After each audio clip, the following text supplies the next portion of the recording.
हम पढ़ने वाले हैं हमारे कक्षा 10वीं विज्ञान का जो है अध्याय 3 धातु मधातु। ठीक है, तो दोस्तों इसके पहले जो हम 2 अध्याय करा चुके हैं तो वो हमने नॉर्मल आपके गाइड में से करवाए थे, जो कि आपकी शिवलाल नवबोध की मिक्सिंग गाइड थी। ठीक है, उसके लैंग्वेज में हमने आपको कराया था। लेकिन कुछ बच्चों के कमेंट्स मुझे आए कि सर परीक्षा अध्ययन में से करवाइए, क्योंकि ये सबसे बेस्ट होती है एग्जाम के लिए। ठीक है, तो आज की इस वीडियो में हम आपको जो चैप्टर 3 है आपका धातु मधातु, इसे जो आपको परीक्षा अध्ययन में से ही करवाने वाला है। ठीक है, तो सबसे पहले इस अध्याय के बारे में थोड़ी सी चीज़ें हम जान लेते हैं, जो कि हमारे लिए काफ़ी सी सिंपल सी चीज़ें होने वाली है। सबसे पहली बात, इस अध्याय से एग्जाम में पूछे जाने वाले प्रश्न, तो दोस्तों देखिए धातु अधातु वाला चैप्टर है, तो इस चैप्टर से जो है एक ऑब्जेक्टिव आपको पूछा जाता है और एक 5 अंक का आपको क्वेश्चन पूछा जाता है। अब देखिए ऑब्जेक्टिव में आपको जो है ज़्यादा कठिन तो ऑब्जेक्टिव तो नहीं आता है, क्योंकि इसके न्यूमेरिकल जो आता है एक ही आता है पूरे एग्जाम में आपके पूरे पेपर में, और वो एक भी बच्चा काफ़ी आसानी से इसे निकाल देते हैं, क्योंकि ज़्यादा कठिन है पूछा नहीं जाता। अब बात करें 5 अंक का क्वेश्चन की, तो 5 अंक का क्वेश्चन भी इसमें से काफ़ी ईजी आता है, और ज़्यादातर बात करें तो 100 up to 90% जो एक क्वेश्चन है धातु में अधातु में अंतर, तो वही पूछा जाता है। उसके अतिरिक्त तो कुछ है कि मतलब कुछ इसमें परिभाषाएं जैसे एनॉट पंख हो गए आपकी, और बहुत सारी इसमें परिभाषाएं हैं जो कि आपको पूछी जाती है। ठीक है, तो चलिए आज विस्तृत से हम सब पर वर्णन करेंगे, और आपको इस वीडियो के बाद में ठीक है और कोई वीडियो देखने की जरूरत नहीं पड़ेगी, और आपके सामने जो पूरे डाउट्स क्लियर हो जाएंगे। तो चलिए सबसे पहले इसको ऑब्जेक्टिव सॉल्व करते हैं, हम चलते हैं। ठीक है, इसका सबसे पहला ऑब्जेक्टिव है दोस्तों कि निम्न में से कौन सा गुण धातुओं द्वारा प्रदर्शित नहीं किया जाता। मतलब हमें बताना है कि भाई जो धातु होते हैं वो नीचे दिए गए गुणों में से कौन सा गुण जो है वो नहीं दर्शाते। ठीक है, सिंपल सी चीज़ें। तो दोस्तों देखिए सबसे पहला गुण आपको दिया है विद्युत संचालन। तो दोस्तों अगर धातु है, समझ लीजिए धातु मतलब होता है कोई भी ऐसी चीज़, ठीक है, जिसमें से जो है बिजली जा सकती है। सिंपल सी चीज़ मैं बताऊँ आपको, जिसमें से कोई भी बिजली जा सकती है। ठीक है, अब देखिए सबसे पहला आता विद्युत यानी बिजली। तो देखिए धातु है मतलब समझ के चलिए ये लोहा है। ठीक है, ये मैंने धातु बनाई है और ये लोहा है। अब अगर मैं इसमें से यहाँ से बिजली दूंगा, सप्लाई दूंगा, तो और अगर मैं इसे यहाँ से छू तो क्या मुझे करंट लगेगा? तो आप कहेंगे कि हाँ लगेगा।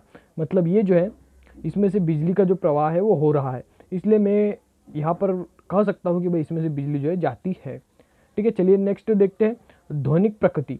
अब ध्वनिक प्रकृति क्या होती है? मतलब अगर मैं इसे यहाँ से हैमर से इस प्रकार से इसे ठोकता हूँ, ठीक है, इस धातु की प्लेट को, और यहाँ पर अगर छूता हूँ तो यहाँ से इसका कंपन मैंने छूना है तो मुझे महसूस होगा, तो हाँ बिल्कुल होगा। और ध्वनिक प्रकृति मतलब यहाँ से अगर मैं इसे ठोकूँ या कोई ध्वनि इसमें से तो दूसरी ओर पहुँचती है, तो हाँ बिल्कुल पहुँचती है। आपने इसका सिंपल सा उदाहरण देखा होगा। पहले जो है 2 आप गिलास ले लीजिए और गिलास के बीच में जो है एक रस्सी बांध दीजिए, और आप इधर से अगर बोलेंगे, ठीक है, एक तार बांध दीजिए पतला सा और ये तांबे का, और यहाँ से अगर आप बोलेंगे तो इसकी जो आपकी वॉइस है यहाँ पर आपको सुनाई देगी। तो ये सबसे अच्छा इसका इसी का उदाहरण है। ठीक है, और चलिए बात करते चमकहीनता। चमकहीनता मतलब लोहा है, ठीक है, और लोहा क्या चमकता नहीं है? तो नहीं, लोहा बिल्कुल चमकता है। आपने अगर लोहे को घिसेगी ना तो बहुत चमकने लग जाएगा। ठीक है, तो चमकहीनता जो है लोहे का गुण नहीं है। ठीक है, लोहा जो है चमक जो है लोहे में चमक होती है, इसलिए यहाँ पर दिया है चमक नहीं होती है, तो सी वाला आपका बिल्कुल गलत निकल जाएगा। अगर बात करते हैं तन्यता की, तो तन्यता एक सिंपल सा गुण होता है कि अगर कोई लोहे की प्लेट है और अगर मैं इसे खींचूँ तो क्या है, बढ़ेगी? तो हाँ बिल्कुल बढ़ेगी। तब तक बढ़ेगी जब तक कि ये मतलब इसकी जो तन्यता का गुण है वो समाप्त नहीं हो जाता है। जैसे लोग जो तार को खींचते हैं, कोई तार है तो उसे खींचते हैं, तो आपने देखा होगा जो तार है वो लंबा हो सकता है, ठीक है, काफ़ी हद तक लंबा हो सकता है जहाँ तक उसकी क्षमता है। ठीक है, तो तन्यता का गुण भी होता है, उसमें से बिजली निकलती है, उसमें ध्वनिक प्रकृति होती है, लेकिन उसमें चमक भी होती है। लेकिन यहाँ पर लिखा है चमकहीनता, इसलिए हमारा तीसरा जो है बिल्कुल गलत हो जाएगा। अगला देखिए, पतले तारों में धातुओं में खींचे जाने वाला क्षमता क्या कहलाती है? तो हमने अभी यहाँ पर बात की कि अगर मैं धातु है उसको अगर खींचूंगा तो वो तन्य हो जाएगी। मतलब जो धातु है उसको खींचने का गुण क्या कहलाता है? हमारा तन्यता। तो यहाँ पर हमारा कौन सा सही होगा? पतले तारों को खींचने जाने की क्या कहलाएगी? तन्यता। चलिए अगला देखते हैं, निम्न में से कौन सा युगल विस्थापन अभिक्रिया प्रदर्शित करता है? तो देखिए आपका जो तीसरा पॉइंट है, सॉरी, इसमें से जो आपका दूसरा पार्ट आएगा MgCl2 विलेन एल्यूमिनियम धातु, तो ये जो है आपका विस्थापन अभिक्रिया प्रदर्शित करेगा। ठीक है, चलिए देखते हैं चौथा हमारा ऑब्जेक्टिव। तो चौथा हमारा ऑब्जेक्टिव है लोहे के फ्राइंग पैन। ठीक है, अब फ्राइंग पैन क्या होता है मैं आपको समझा दूँ। आपने खाना पकाते वक्त तो एक पैन देखा होगा जिस पर इस प्रकार की ऐसी डंडी लगी हुई आती है, ठीक है, इसे फ्राइंग पैन हम कहते हैं। ठीक है, को जंग से बचाने के लिए निम्न में से कौन सी विधि का उपयोग किया जाता है? अब आपने देखा होगा फ्राइंग पैन वो हमेशा जो काला होता है और उसके नीचे ना एक प्लेट लगी आती है। ठीक है, वो प्लेट क्यों होती है? आपने अपने घर में कढ़ाई देखी होगी, कढ़ाई या तवा देखा होगा, तवा, तो उस पर जो है जंग लग जाता है, ज़्यादातर जो कढ़ाई और तवे पे जंग लग जाता है। तो उसको बचाने के लिए उस पर जो है क्या किया जाता है? सबसे पहले ग्रीस लगाते हैं? नहीं, ग्रीस नहीं लगा सकते हम, क्योंकि हम खाना बना रहे हैं, तो उस पर जो है ग्रीस नहीं लगा सकते। दूसरा पेंट लगाकर, तो पेंट भी नहीं लगा सकते, क्योंकि जब हम खाना बनाएंगे तो पेंट हमारा जल जाएगा।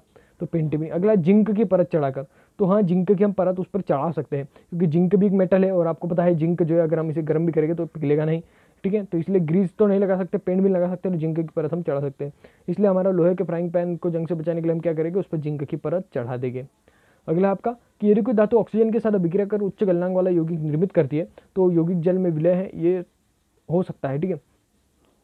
तो देखिए दोस्तों यहाँ पर सिंपल से आपको दो चीज़ें रखना है। देखिए उच्च गलनांक वाला जो यौगिक बना रही है, उच्च गलनांक मतलब क्या होता है कि जैसे समझ लीजिए मैं इसमें पानी ले रहा हूँ और उसमें अगर मैं वो चीज़ डाल देता हूँ, उच्च गलनांक, अगर कोई चीज़ का उच्च गलनांक है और उसको मैं पानी में डाल देता हूँ, तो उच्च गलनांक मतलब जल्दी गल जाएगी वो पानी में, जो है जल्दी, ज़्यादा टाइम नहीं लगे, ठीक है। और हम क्या कर रहे हैं, धातु के साथ अभिक्रिया करके उच्च गलनांक वाली चीज़ का निर्माण कर रहे हैं जो जल में विलय है, मतलब जल में विलय हो जाती है।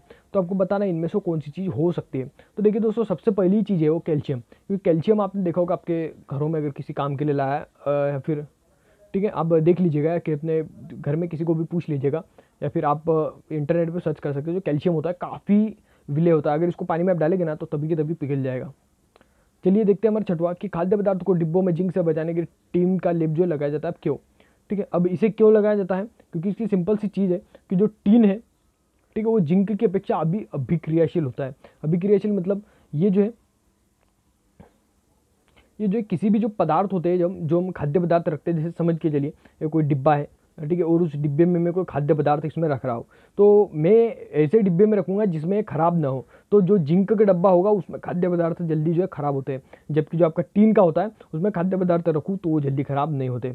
तो हम कह सकते हैं कि भाई जो टीन की अपेक्षा जिंक कम ज़्यादा अभिक्रियाशील होता है, मतलब इसमें ज़्यादा अभिक्रिया होती है, इसलिए हम जो है जो टीन के डब्बे है उसको ज़्यादा प्रेफर करेंगे खाद्य पदार्थ रखने के लिए। अब चलिए देखते हैं हमारे रिक्त स्थानों के प्रति कि धातुएं प्राय ऊष्मा विद्युत की होती है। अब मैंने आपको समझा था भाई लोहा है, लोहे में यहाँ पर दिखा है ऊष्मा विद्युत की होती है, तो ये क्या होती है, सुचालक, ठीक है।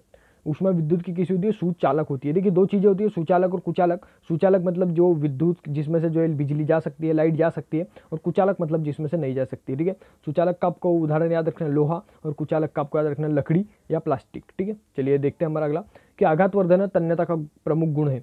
तो आघातवर्धनीय तन्यता, देखिए आघातवर्धनीय क्या होती है, अगर कोई जैसे मान लीजिए ये धातु है, धातु मतलब लोहा स्टील कुछ भी है, और अगर मैं इस पर को जो है हथौड़े से ठोकता हूँ इस चीज़ को, ठीक है, तो ठोकने पर ये कैसी हो जाएगी, चपटी हो जाएगी, मतलब ये जो है यहाँ पर फैल जाएगी, तो इसे कहूँगा आघातवर्धनीय।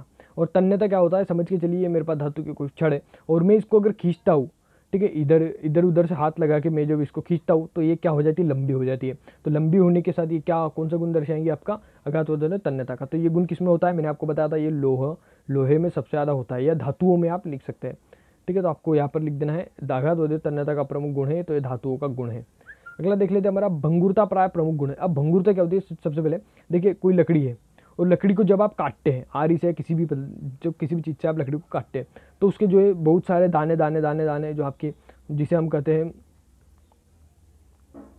पाउडर कहते हैं हम सिंपल सी भाषा में उसे, तो दाने दाने जो पाउडर पाउडर होता है ना, तो वो कैसा गुण हुआ, तो वो जिस भी अगर धातु को काटने पर, या सॉरी जिस भी अधातु को काटने पर वैसा अगर गुण आपको दिखाई दे, पाउडर पाउडर छिलन छिलन पड़े, तो उसे हम कहते हैं भंगुरता, ठीक है। तो ये गुण काय में होता है, सबसे ज़्यादा ये अधातुओं में पाया जाता है भंगुरता का गुण, क्योंकि देखिए लोहे को अगर लीजिए और लकड़ी को लीजिए, ठीक है, ये हो जाता है आपका लोहा और ये हो जाती है आपकी लकड़ी, और इसे काटिए और इसे काटिए, तो लोहे को काटने पर क्या होगा, छीलन तो नहीं गिरेगी, दोनों अलग हो जाएगी, लेकिन लकड़ी को काटने पर ऐसे बारीक बारीक दाने और आपका जो आप पाउडर जमा हो जाएगा, ठीक है। अब चलिए बात करते हैं चौथे, अधातु प्राय विद्युत की होती है। तो अधातु प्राय विद्युत की कैसी होती है, कुचालक होती है, ठीक है। कुचालक आपको लिख देना है, विद्युत की कैसी होती है, कुचालक होती है। अधातु है मतलब अधातु समझ के लिए लकड़ी है, अधातु है। अधातु किसे कहते हैं, जिसमें से जो है लाइट नहीं गुजरती, मैंने आपको सबसे पहले ही स्टार्टिंग में बताया था, जिसमें लाइट नहीं गुजरती उसे हम कहते हैं अधातु। तो अधातु है, विद्युत की क्या होती है, कुचालक होती है। चलिए देखते हैं नेक्स्ट कि पांचवा का उपयोग थर्मामीटर बैरोमीटर में किया जाता है। तो जो पारा है आपका, पारा, इसका उपयोग जो आपका थर्मामीटर या जो है आपका बैरोमीटर में किया जाता है। थर्मामीटर क्या होता है, वो डॉक्टर जो आपका मुंह में जब आप जाते हैं तो आपके मुंह में जो जो मशीन देता है जिससे आपका जो है तापमान नापा जाता है, उसे हम कहते हैं थर्मामीटर। और बैरोमीटर जो कि अभी कोरोना में या फिर कोरोना काल में सबसे ज़्यादा उपयोग लाया है, उसे हम कहते हैं बैरोमीटर, ठीक है। तो इसमें कौन सी धारा, पारा, जो कि तापमान पर द्रव अवस्था में पाई जाती है। चलिए देखते हैं अगला, सत्य सोडियम अतिक्रियाशील धातु है। तो सबसे सही है, ये सोडियम अतिक्रियाशील धातु है। इतनी अतिक्रियाशील है कि इसको जो है हाँ वायु में खुला भी नहीं छोड़ा जाता है, क्योंकि इसको वायु में खुला छोड़ देना तो ये बिल्कुल जल जाती है, इसलिए ये सोडियम जो अतिक्रियाशील धातु। अगला है, दो धातुओं के समांगी मिश्रण को मिश्रासु कहते हैं, ठीक है। तो देखिए दो धातुओं के समांगी मिश्रण को, मिश्रासु नहीं कहते। दो धातुओं का मिश्रण जब होगा तब उसे हम कहेंगे समांगी मिश्रण। ठीक है, समांगी मतलब जो समान रूप से जुड़े हो। तो क्या दो अधातु ना, लकड़ी को जोड़ के क्या मैं एक नई धातु बना सकता हूँ? क्या नहीं बना सकते ना, लेकिन लोहे को मैं पिघला कर जोड़ सकता हूँ तो नई धातु बना सकता हूँ कि नहीं? तो वैसी चीज़ें हैं। अगला आपका तीसरा कि धातु और अधातु ऑक्साइड प्राय क्षारकीय प्रकृति के होते हैं। तो ये बिल्कुल आपका सत्य आ जाएगा, क्योंकि धातु और अधातु जो है क्षारकीय प्रकृति के होते हैं। अगला आपका स्टेनलेस स्टील में तांबा मिला होता है। ठीक है, स्टेनलेस स्टील होता है उसमें असत्य, तांबा नहीं मिला होता है। ठीक है, अगला आपका धातु अधातु में ऑक्साइड प्राय अम्लीय प्रकृति के होते हैं। ठीक है, तो अधातुओं के ऑक्साइड जो है अम्लीय प्रकृति के होते हैं, ये आपका बिल्कुल सही जाएगा। अगला देखिए आपका सही जोड़ी जमाइए। द्रव धातु, तो द्रव धातु कौन सी आपकी? पारा। ठीक है, जो कमरे के तापमान पर या फिर नॉर्मल से तापमान पर भी लिक्विड फॉर्म में पाई जाती है, यानी द्रव अवस्था में पाई जाती है, लेकिन वो एक धातु है। याद रखिएगा, पारा ये एक ऐसी धातु है कि जो तरल रूप में पाई जाती है, यानी लिक्विड रूप में पाई जाती है। अगला आपका द्रव अधातु। ठीक है, तो द्रव अधातु आपकी कौन सी आ जाएगी आपकी? तो द्रव अधातु आपके आएंगे ब्रोमीन, जो कि आपकी द्रव अधातु है। अगला आपका सोडियम, तो सोडियम क्या है भाई? अतिक्रियाशील है, काफ़ी अतिक्रियाशील है। अगला चमकदार अधातु। ठीक है, तो अधातुओं में एक चीज़ है, एक आयोडीन कहते हैं हम जिसे, आयोडीन जो कि गोली भी आती है। तो ये जो है आपका चमकदार अधातु है, मतलब ये चमकती तो है लेकिन ये अधातुओं की श्रेणी में से रखा गया है। अगला आपका विद्युत सुचालक, विद्युत की सुचालक, तो विद्युत की सुचालक कौन है? ग्रेफाइट। और अगला आता है हीरा। हीरा तो क्या है? कार्बन का अपरूप है। चलिए देखते हैं हमारा एक शब्द एक वाक्य में उत्तर। जो धातु है कठोर सतह से टकराने पर ध्वनि उत्पन्न करती है उन्हें क्या कहते हैं? तो दोस्तों देखिए, जो धातु है कठोर सतह से टकराती है उन्हें अगर ध्वनि उत्पन्न करे तो उसे कहा जाता है सोनोरस या फिर ध्वनिक। ठीक है, ध्वनिक, आपको ये चीज़ याद रखनी है, ध्वनिक। अगला आता है धातुओं की सतह चमकदार होती है। ठीक है, धातुओं की सतह चमकदार होती है, गुण क्या कहलाता है? तो जो है इसे हम कहते हैं धात्विक चमक। ये जो गुण होता है आपका धात्विक चमक कहलाता है। अगला आपका पारा मिश्रातु है, क्या कहलाती है? ठीक है, सॉरी, पारे की मिश्रातु क्या कहलाती है? तो पारे की मिश्रातु क्या कहलाती है? अमलगम कहलाती है दोस्तों। क्या कहलाती है? अमलगम।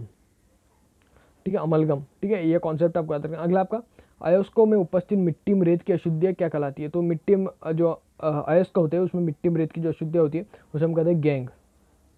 ठीक है, गैंग कहते हैं हम उसे। अगला है जब कोई तत्व की प्रकृति में विभिन्न रूपों में पाया जाता है तो इस गुण को क्या कहलाते हैं? तो दोस्तों इस गुण को आपको याद रखना है, जब कोई तत्व प्रकृति में विभिन्न रूपों में पाया जाता है तो हम कहते हैं अपरूप, यानी उसी की कॉपी। ठीक है, अपरूप यानी उसी का अपरूप है भाई ये। अगला आपका दो धातुओं के नाम बताइए जो प्रकृति में मुक्त अवस्था में मिलते हैं। तो दो धातुओं के नाम आपको याद रखना, सोना और चांदी।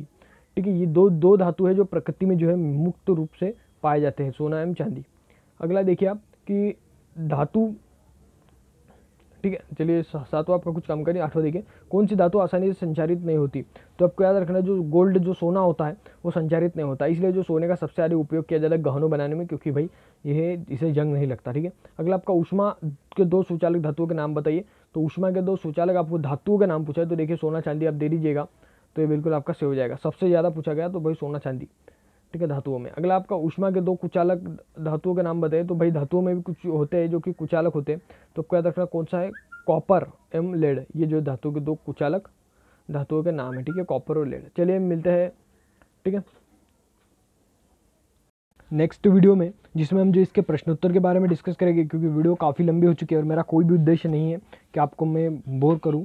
ठीक है, तो चलिए मिलते हैं नेक्स्ट वीडियो में। ठीक है, तो आप जो है हमारे चैनल पर जाकर जो है प्ले लिस्ट चेक कीजिएगा, शायद आप जब इस वीडियो को देख रहे हो मैंने नेक्स्ट वीडियो अपलोड कर दिया हो।